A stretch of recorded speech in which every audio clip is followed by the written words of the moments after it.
masalah pilihan kan nggak bisa dipaksa ya. Iya. Nggak bisa dipaksa ya. Masalah takdir juga kita nggak tahu. Iya. Tapi yang udah pasti adalah wali kotanya ada bandnya.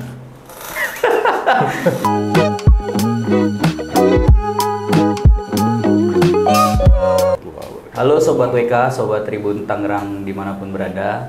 Jumpa lagi dengan saya Eko Priyono, manajer peliputan di Tribun Network.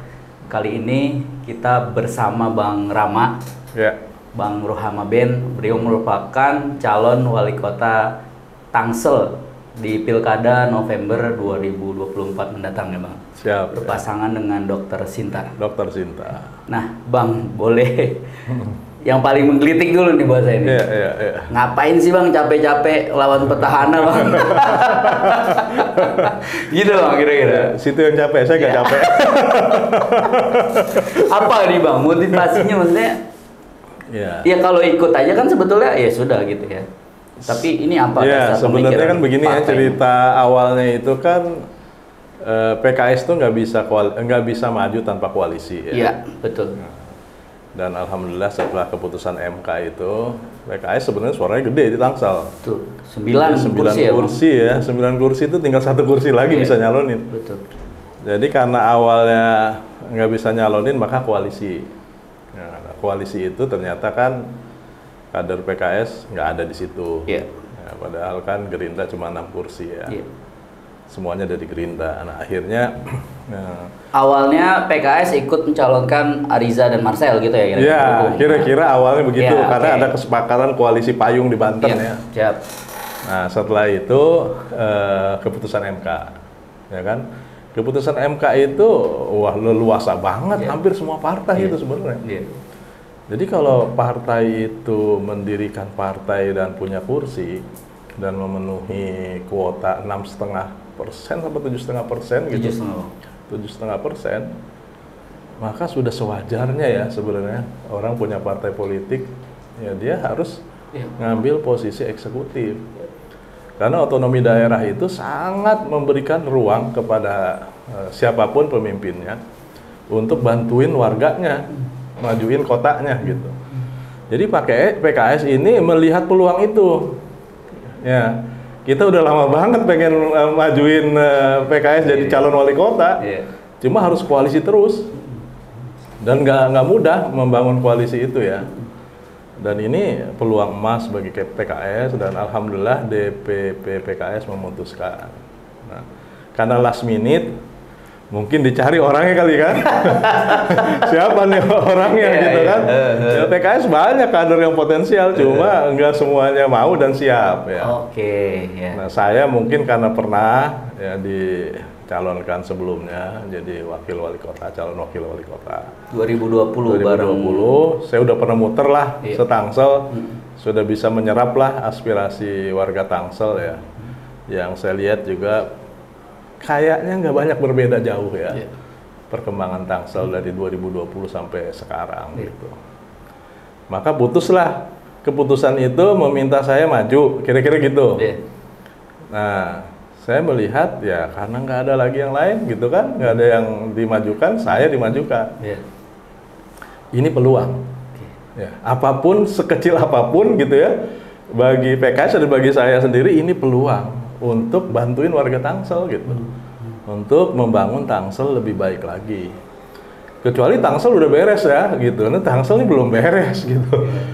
Pak Ben kan sudah 3 periode ya, Benyamin Daphni 3 periode, wakil 2 kali, artinya udah di pemerintahan lah. Ya sekarang lah mungkin jatahnya Ben yang di akhir, itu kan Ben di awal. Ini Rohama Ben. Ini Rohama Ben yang di akhir. Mungkin ini jalan takdirnya mungkin gitu. Maka saya harus husnuzon nih dengan keputusan ini, berarti ini peluang saya untuk lebih bermanfaat bagi warga Tangsel gitu. Itu kira-kira. Dan untuk partai politik saya apresiasi ya yang memang mau mengambil peluang ini gitu. Artinya putusan MK tadi ya? Ya, itu kan putusan MK peluang ya untuk semua partai politik bisa dia.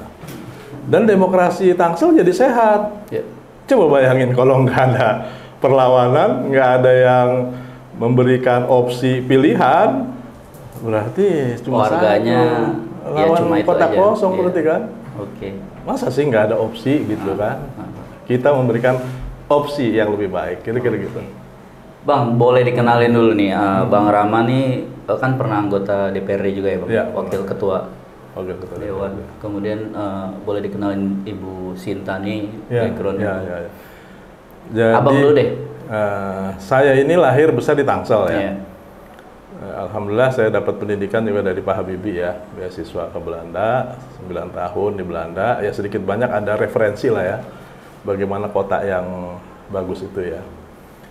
Terus saya jadi ketua PKS Tangsel ya. Sebelumnya saya DPRD Kabupaten Tangerang. Sebelum pemekaran tuh.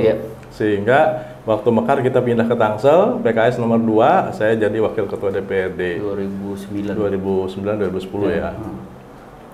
Nah di situ kita memang sama-sama memutuskan moto Tangsel ya.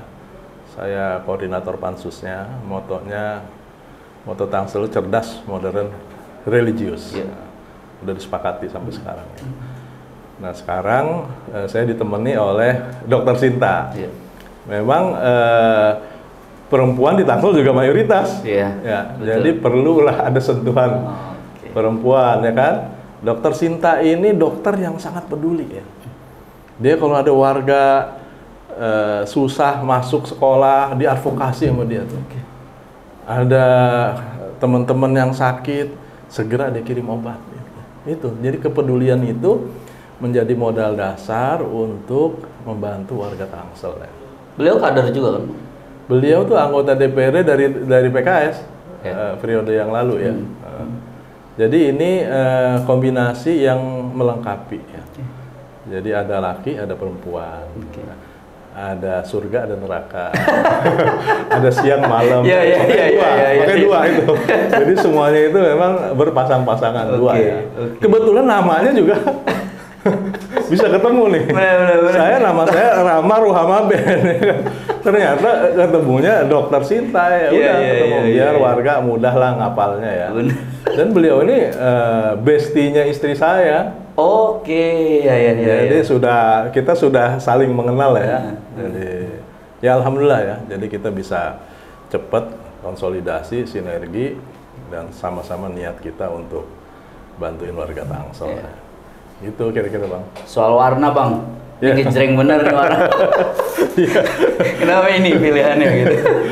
Jadi ini kita ini kan last minute ya, pencalonan last minute ya. Kalau kompetitor kita kan udah duluan. Kalau saya kayak SPBU lah ya, kita mulai dari nol ya. Maka kalau mulai dari nol itu memang harus ada sesuatu yang agak beda gitu. Nah, warna pink ini kayaknya menjadi pertanyaan kan? Nah, itu udah pas tuh. Kenapa pink ya? Karena bapak-bapak aja di sini nanya nih. Ya.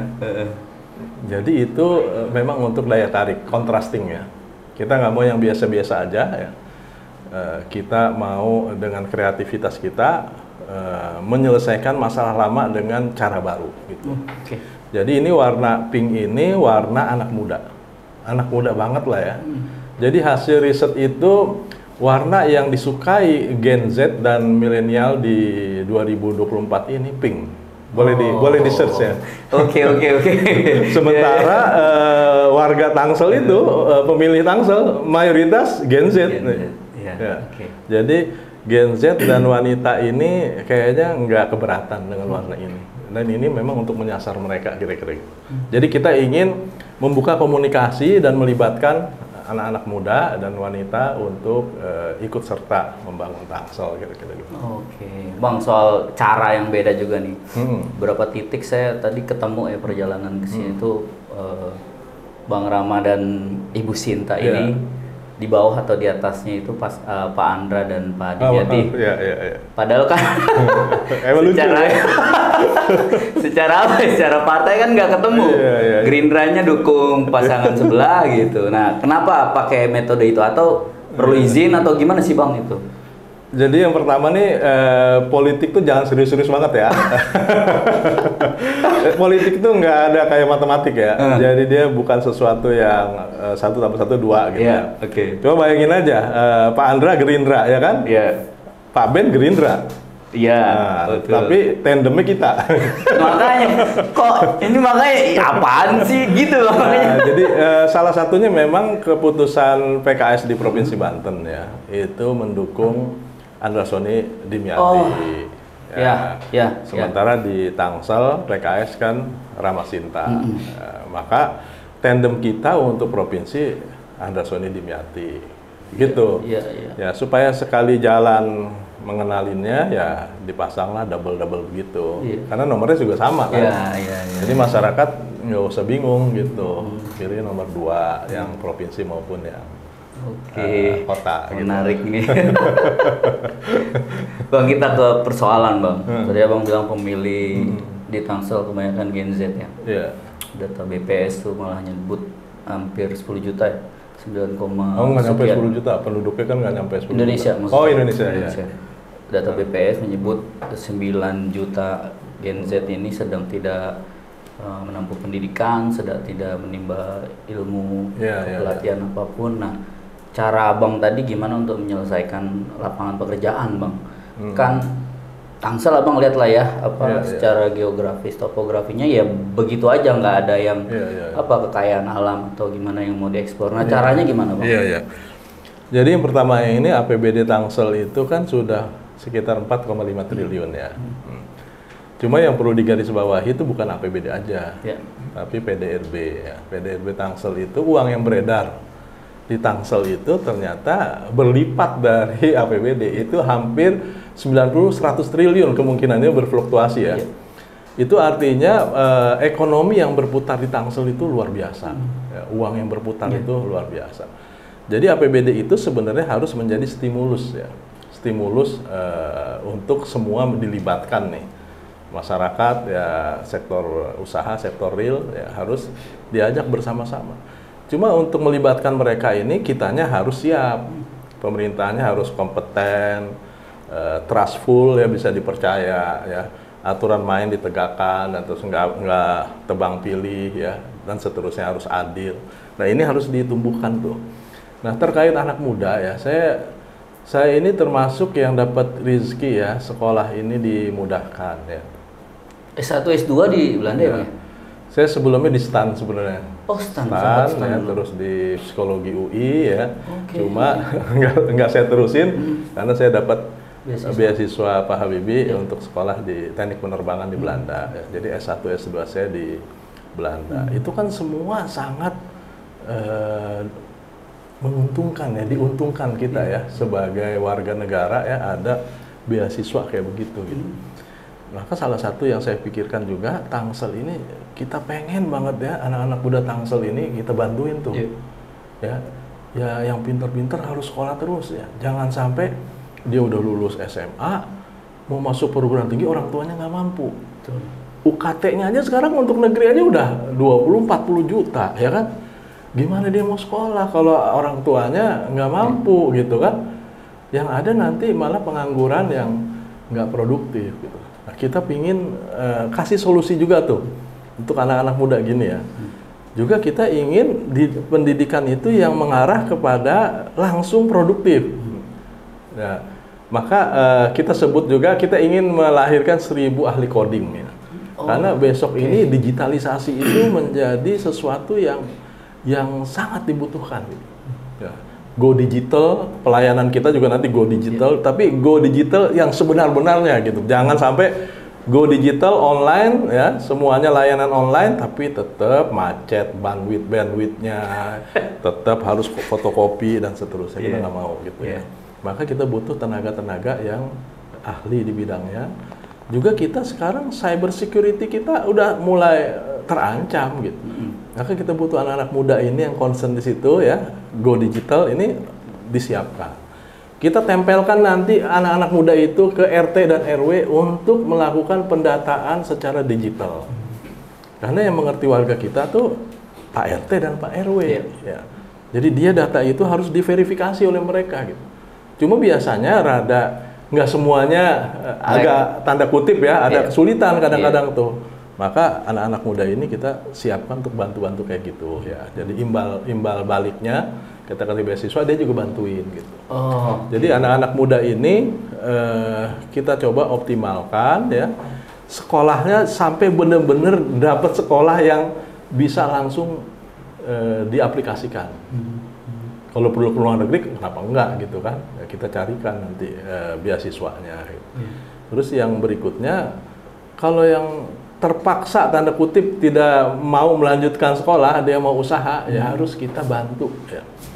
Jadi dulu memang sudah ada ya, BLK ini sebenarnya sudah ada ya, Balai Latihan Kerja ya. Jadi ini yang harus dibuat secara profesional. Kayak di Belanda itu, teman saya lulusan teknik penerbangan, ya. Lulus, cari kerja nggak dapat. Di sana pun begitu, sulit ya. Karena ternyata antara kebutuhan lapangan dengan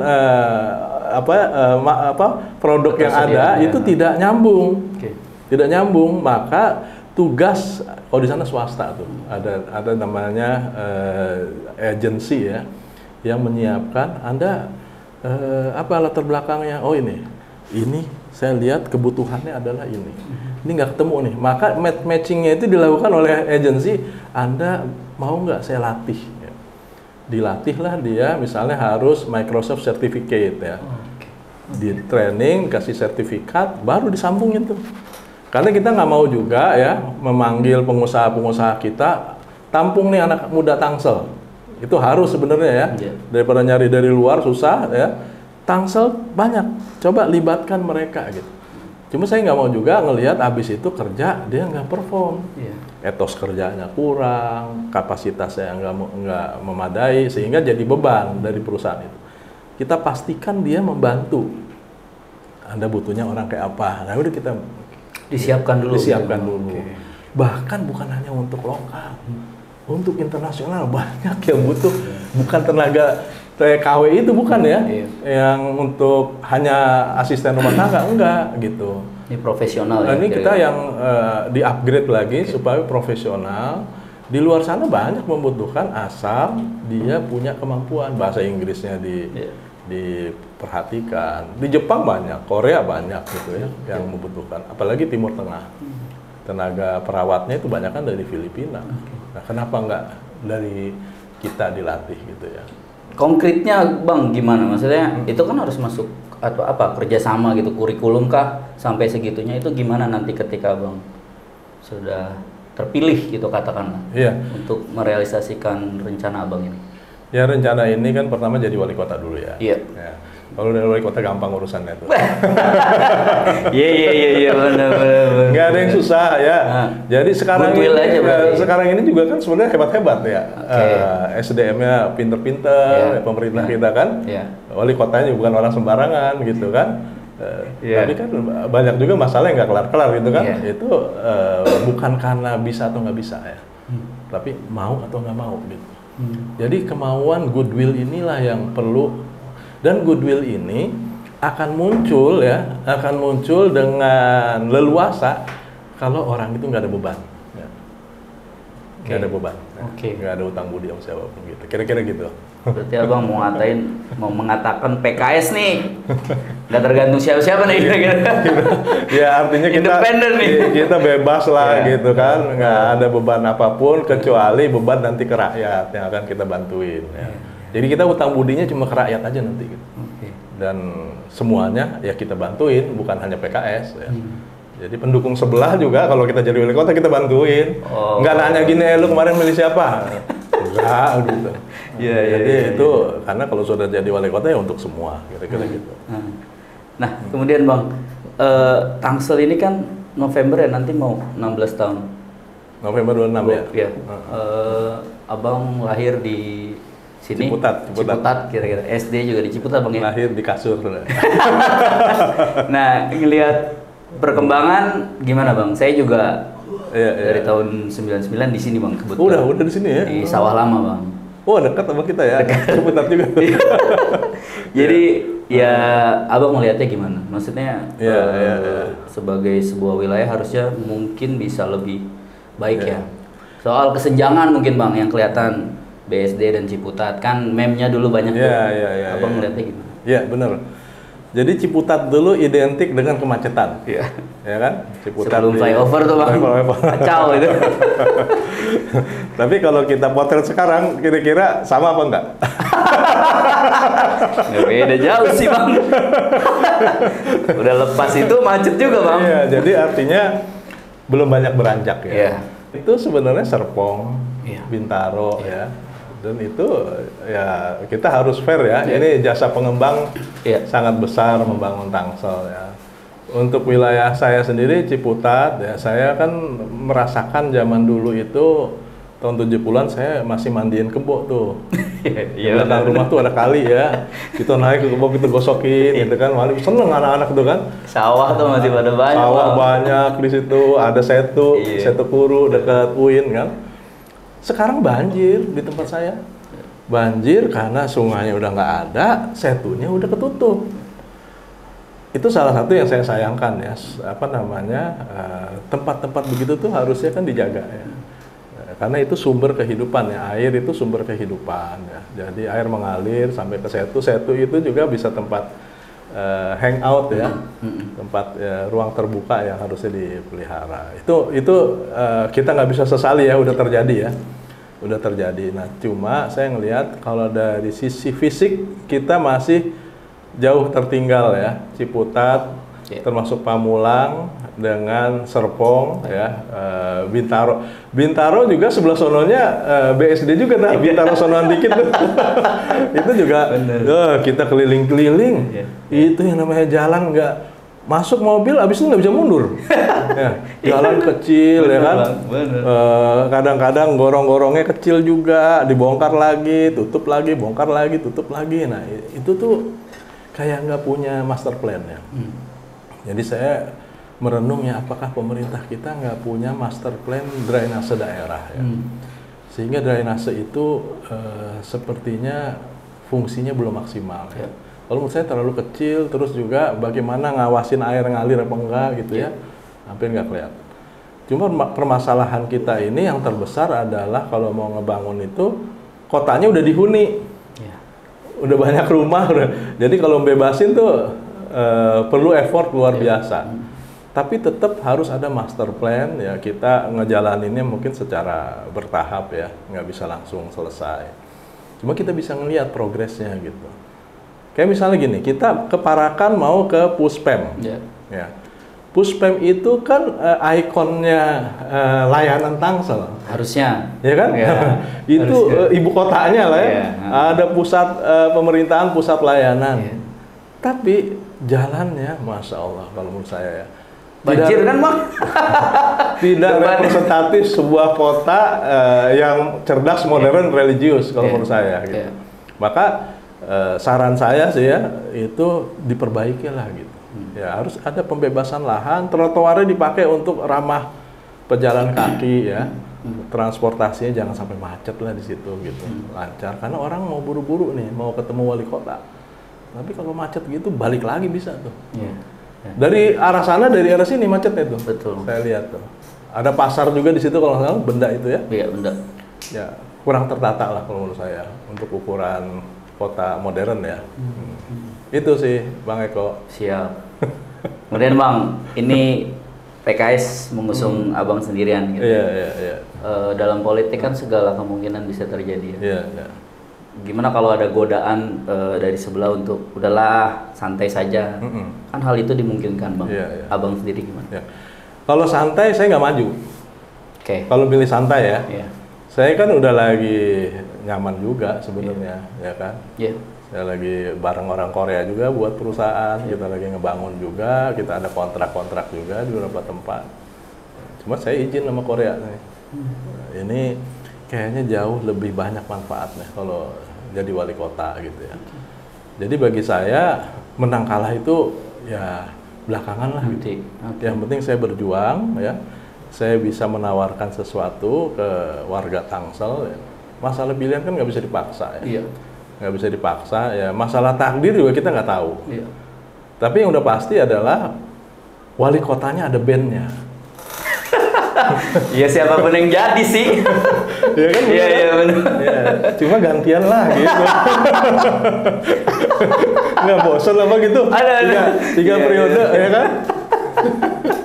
Iya bisa. Masalahnya saya ketemu orang De Latinos, ya kan? Itu yang bikin saya juga miris. Itu rumah mahal banget di situ. Ya rumah mahal, orang-orang punya semua, ya kan? Orang kerja di Jakarta. Dia kalau pagi katanya buka rumah, tiba-tiba ada semeriwing. Ya. Kenapa Pak? Itu bau sampah bertahun-tahun gitu. Gimana kita nggak kasihan sama orang kayak gitu? Udah investasi rumah mahal, ya, tapi udaranya nggak sehat. Pertanyaannya, apakah emang nggak mampu? Kan gitu. Pasti mampu lah. Cuma mau apa nggak mau? Gitu. Itu Bang.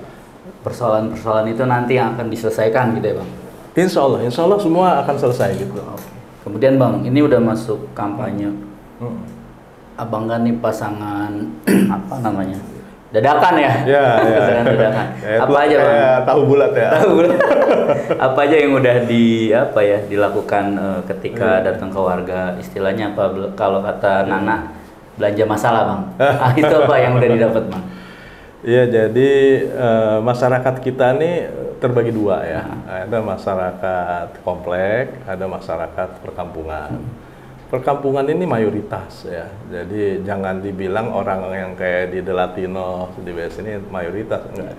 Mayoritas adalah masyarakat yang masih di pinggiran gitu ya. Dan mereka masih jauh dari sejahtera gitu. Maka program kita yang sekarang kita akan tawarkan itu untuk dua segmen ini ya. Tapi segmen mayoritas ini kita tawarkan untuk mengurangi beban hidup mereka gitu. Jadi kan dua, kalau mau kan visi kita itu maju kotanya, sejahtera warganya. Jangan cuma maju kotanya, tapi warganya tertinggal.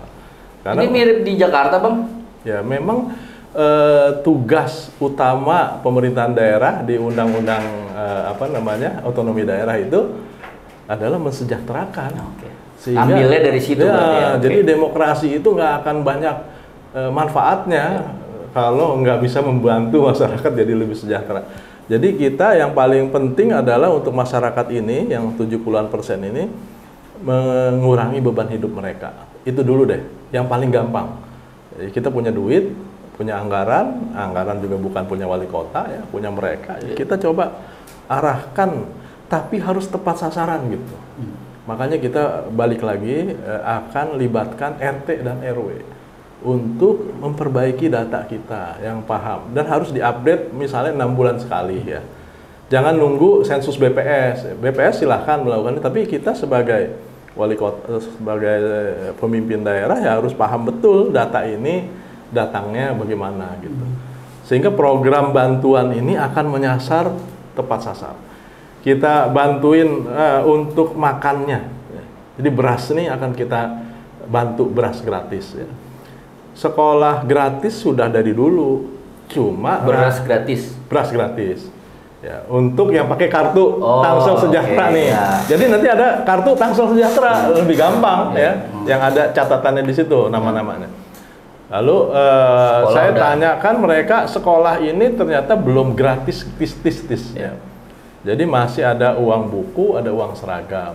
Walaupun nggak besar untuk kita, tapi untuk mereka sangat signifikan. Maka ini kita pastikan harus nggak ada lagi tuh, kita bayarin lah gitu. Lalu yang berikutnya BPJS tenaga kerja untuk non formal workers ya. Ini akan kita bantuin juga ya. Terus BPJS kesehatan ini sudah ada sebenarnya, cuma akan kita pastikan mereka itu yang sakit dibantuin, nggak pakai bayar BPJS lah, kira-kira gitu. Bang, soal tadi pendidikan, ketersediaan sekolah kan juga isu ya, itu isu yang menarik ya. Nah isu ini kan sebenarnya di-trigger sama kebijakan pusat, yang namanya zonasi itu ya. Zonasi itu harusnya kan disiapin sekolah itu seimbang ya di setiap wilayah. Ini kan tanpa pertimbangan itu turunlah zonasi, ya pasti ada yang nggak kebagian gitu. Sekolahnya kurang, ya. Terus lokasinya juga tidak rata, pasti ada yang kurang. Maka PR kita kalau untuk khusus itu, kita harus seimbangkan jumlah sekolah tanpa juga merugikan sekolah swasta yang sedang berusaha. Ya. Kita kan Kalau semuanya kita negeriin juga swasta mau kemana gitu. Maka yang nggak ketampung di PPDB-nya negeri, kita bantuin di swasta. Oh, ada SPP-nya tetap disubsidi dan seterusnya. Kan bos juga mengena ke anaknya kan sebenarnya, bukan ke sekolahnya. Kita bantuin anak Tangselnya gitu. Jadi intinya kalau sampai melihat anak Tangsel ada yang putus sekolah SMP, itu adalah kegagalan wali kota. Kalau ada sampai ada yang putus sekolah ya. Karena wajib belajarnya kan 12 tahun. Gitu Bang. Transportasi Bang.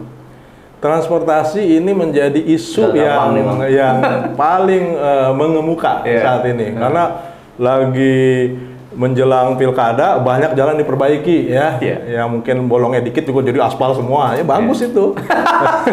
Biar warga tahu mau ada pilkada gitu. Jadi bukan KPU yang ngumumin, warga dikasih tahu nih mau ada pilkada, jalanan diperbaiki. Gitu.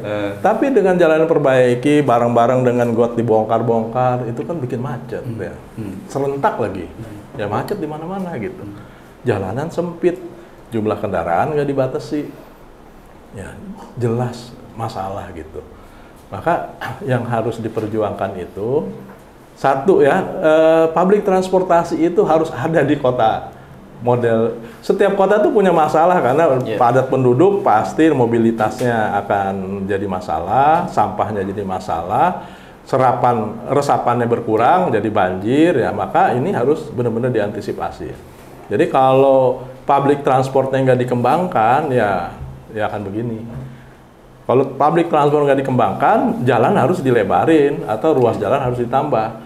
Ini kan lebih mahal, karena menambah ruas jalan atau lebarin itu pembebasan lahannya yang Tangsel tuh mahal banget. Maka lobby ke pemerintah pusat. Jadi yang namanya LRT, MRT kita lewatin tuh Tangsel, ya, sampai Rawabuntu masuk lagu ke kota Tangerang. Jadi ada 3 wilayah tuh, dari Lebak Bulus, Tangsel, kota Tangerang.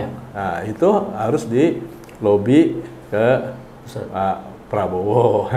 Prabowo itu Andra Soni, kira-kira gitu gubernurnya. Iya bener juga nih.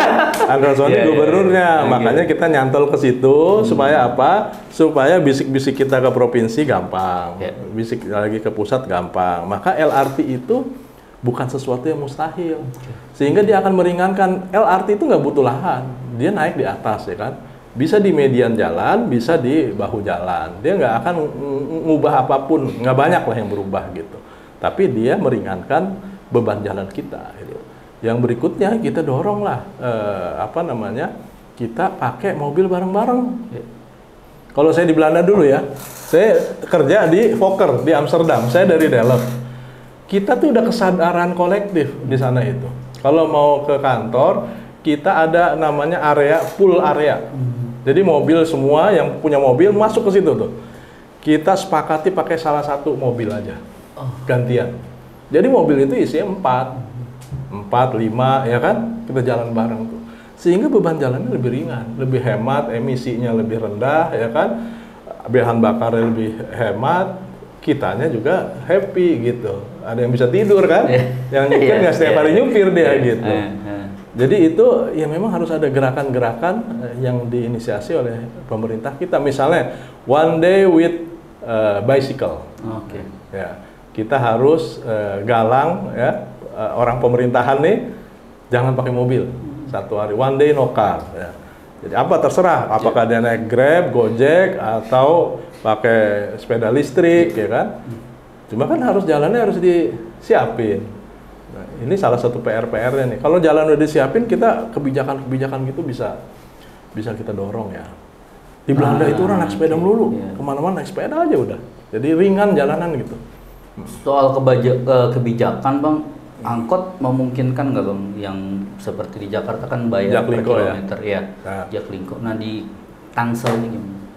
Ya pasti beririsan dengan wilayah tetangga Jakarta juga. Ya jadi ini kita udah ada gurunya lah ya, Pak Anies di Jakarta ya, tinggal berguru aja. Bang gimana nih Tangsel konsepnya? Tinggal mau rendah hati untuk belajar. Kalau memang dia berhasil, Tangsel nggak jauh beda gitu, mirip-mirip aja ya. Karena sekarang susah bang, mau naik kendaraan umum di kita. Betul. Orang Pondok Benda mau ke sini aja. Aduh, nyambung berapa kali bang? Nyambung berapa kali? Iya. Naik Gojek, naik Grab, sekarang tambah mahal. Iya, betul. Ya nggak? Betul. Yang kaya bukan supir Grabnya, yang punya aplikasi. Iya. Potongannya makin gede ya. Makanya kalau mau Tangsel buat aplikasi sendiri. Oke. Yang akhirnya pro kepada si drivernya, bukan kepada aplikasinya gitu. Siap Bang Rama. Siapapun yang menerima beasiswa artinya kan dia punya keinginan kuat, punya kemauan untuk tumbuh berkembang gitu. Abang boleh ceritain gak masa kecil abang tuh gimana sampai akhirnya kayaknya gua harus belajar terus deh. Apakah termotivasi karena ingin mengubah keadaan keluarga atau hal lain bang?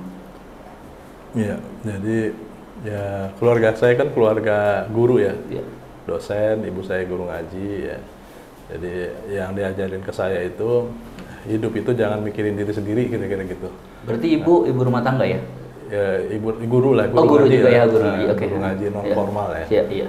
Tapi pelajaran yang saya dapat dari mereka pertama hidup itu jangan cuma mikirin diri sendiri, ya.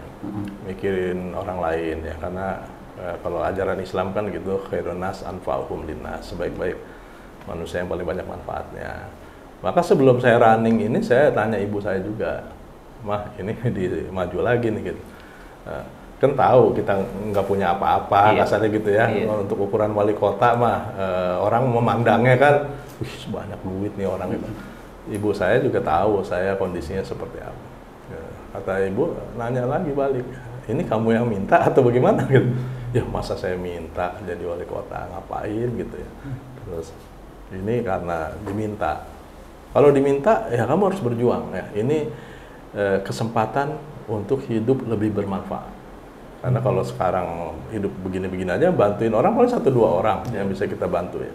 Tapi kalau punya APBD, bisa ribuan, bisa jutaan orang yang bisa kita bantuin. Maka ini peluang, kesempatan jangan ditinggalkan. Perjuangkan dulu, menang kalah mah belakangan. Karena menang kalah itu bukan ukuran kita saat ini. Yang penting adalah berjuang. Karena berjuang itu kita beramal soleh ya. Kita ketemu orang itu jadi banyak saudara, silaturahim ya kan. Kalau nggak maju saya nggak ketemu Bang Eko. Nggak ketemu semua ya kan. Ya kan. Sekarang situ jadi wawancara saya gara-gara. Jadi itu hikmah-hikmah yang nilainya luar biasa gitu. Nggak bisa dibandingkan lah. Menang kalah itu belakangan lah gitu. Masa kecil abang tuh gimana? Masa kecil saya memang saya alhamdulillah dimudahin terus ya. Tapi dari keluarga apa sih, sederhana atau apa abang? Ya zaman itu ya sederhana banget sederhana kan, banget, dosen ya. Rumah saya bilik, tapi semua juga bilik kali ya. Iya benar. Iya kan. Benar. Tanahnya masih ada tanah berarti tanah, ya. Iya benar. Masih lempung ya. Sering disiramin gitu kan. Jadi mandinya di empang, bareng-bareng gitu. Jadi masih ngalamin gitu ya. Jadi masa kecil ya biasa-biasa aja lah ya, keluarga biasa gitu. Abang anak pertama? Anak ketiga dari 13 bersaudara ya. Oh iya, khas zaman dulu ini Bang. Iya, khas zaman dulu. Nah, cuma memang alhamdulillah saya juara terus tuh dari SD murid teladan tingkat kabupaten Tangerang ya. Terus SMP juga murid teladan lagi, juara lagi. Cuma SMA aja 70 kan, muridnya banyak banget yang pinter-pinter. Itu berarti kan dulu NEM ya Bang ya? Dulu masuk ke sana? Belum pakai NEM, belum pakai tes komputer ya. Tes komputer pertama tuh. Abang memang pengen ke Jakarta SMP? Saya memang pengen ke sekolah favorit ya, SMA 11 Bulungan dulu ya. Zaman itu favorit banget ya. Dari SMP-nya cuma saya doang tuh yang diterima ya. Habis itu ya persaingan ketat ya kan. Cuma saya jadi wakil ketua OSIS juga tuh, karena banyak berantem ya kan. Ya ketua OSISnya perempuan. Nah, jadi kalau urusan berantem saya yang ke Polres ya, negosiasi. Jemput-jemput temen ya Bang. sama preman-preman tuh ini banget, sering ngelobi mereka ya supaya nggak ribut dan seterusnya. Terus baru dapat beasiswa ya ke Belanda itu. Itu memang harus nyari nih beasiswa karena misalnya keluarga nggak mampu atau itu memang rezeki aja ya. Saya kan udah beasiswa sebenarnya di STAN ya. STAN ya. Nah, tiba-tiba ada tetangga ngasih tahu, ini ada buka tes nih di PTN. Wah, itu mau orang-orang pintar semua, saya bilang gitu. Yang daftar lulusan SMA cuma sedikit. Yang daftar tuh banyak kan udah tahun pertama, tahun kedua ya, ITB, UI, ITS ya. Yang diterima 30 orang. Nah, saya nggak diterima sebenarnya. Saya nomor 33. Tiba-tiba ada yang gugur ya. Gugur yang udah kuliah S1 ya. Dia nggak lolos P4 tuh apa namanya? Lolos bersih zaman dulu. Ya. Lolos bersih ya. Dia pokoknya nggak Pancasila gitu. Pancasila ya. Potong. Nah, akhirnya saya naik ke nomor 29. Nah, 29 akhirnya saya kebawa ke Belanda gitu. Jadi itu emang jalan hidup tuh gitu ya, dimudahin aja tuh. Ada rizkinya ya. Sama sekarang juga gitu mungkin ya. Kayaknya nggak dihitung gitu kan. Tapi toto jadi. Ini terakhir banget nih Bang, Bang. Yeah. Kan banyak, saya nggak bilang generasi apa ya. Yeah. Teman-teman yang produktif, usia produktif sekarang terkadang agak kesulitan mungkin mencari pekerjaan. Mereka ngerasa, aduh gua ngelamar nggak dapet gitu. Terus udahlah begini aja, nanti bagaimana hidup akan mengarahkan saya gitu. Nah, menurut Abang atau pesan Abang untuk teman-teman kita ini gimana? Ya, ini untuk yang Muslim ya. Ya, Muslim itu kan punya keyakinan bahwa rizki itu dari Allah ya. Jadi jangan terlalu khawatir menghadapi kehidupan ya. Yang penting kita terus ikhtiar, kitanya benar, jangan curang, jangan melakukan hal-hal yang dilarang oleh agama ya. Bismillah aja, jalan ikhtiar ya. Terus banyak silaturahim, banyak bergaul maksudnya. Jangan kalau punya masalah diam sendirian gitu, karena kita dengan silaturahim itu akan dibukakan tuh jalan-jalan. Kan ada rezeki akan bertambah, ilmu akan bertambah ya, umur akan bertambah, kasarnya begitu. Jadi itu saran saya ya. Jadi hidup ini pasti ada masalah ya. Nggak mungkin nggak ada masalah lah. Harus diperjuangkan gitu. Tapi jangan patah arang ya. Kita bismillah, jalan terus, berkomunikasi, ikhtiar. Ya, tingkatkan kemampuan. Sekarang ini yang namanya ilmu itu bertebaran ya. Di YouTube, cuma kan lihat YouTube itu kan datanya mahal ya. Ya artinya siap kesempatan dipakai untuk belajar lah gitu. Supaya kita bisa meningkat gitu. Banyak sekarang kerjaan juga yang nggak perlu formal ya. Kerjaan-kerjaan tuh bisa dikreasikan gitu. Sama berdoa. Doa, karena rezeki itu kan bukan dari manusia ya. Allah yang berikan, caranya nggak tahu kita.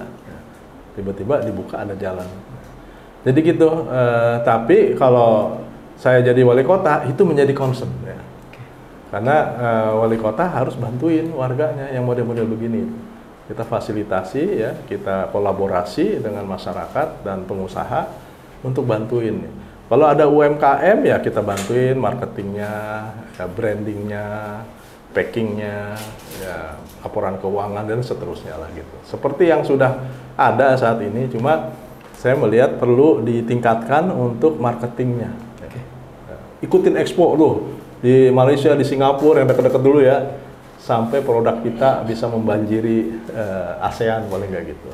Siap, gitu, Bang Rama. Ya. Terima kasih banyak atas waktunya, Bang. Terima kasih. Ya, mudah-mudahan lancar sampai pencoblosan. Amin. Dan Allah kasih yang terbaik, ya, yang terbaik insya Allah. Abang dan Ibu Sinta. Apapun yang terjadi yang terbaik insya Allah gitu ya. Amin. Ya, Sobat WK, Sobat Tribun Tangerang, demikian obrolan saya dengan Pak Ruham Aben, calon wali kota Tangerang Selatan. Sampai jumpa pada narasumber lainnya. Wassalamualaikum warahmatullahi wabarakatuh. Waalaikumsalam warahmatullahi wabarakatuh. Jangan lupa subscribe ya.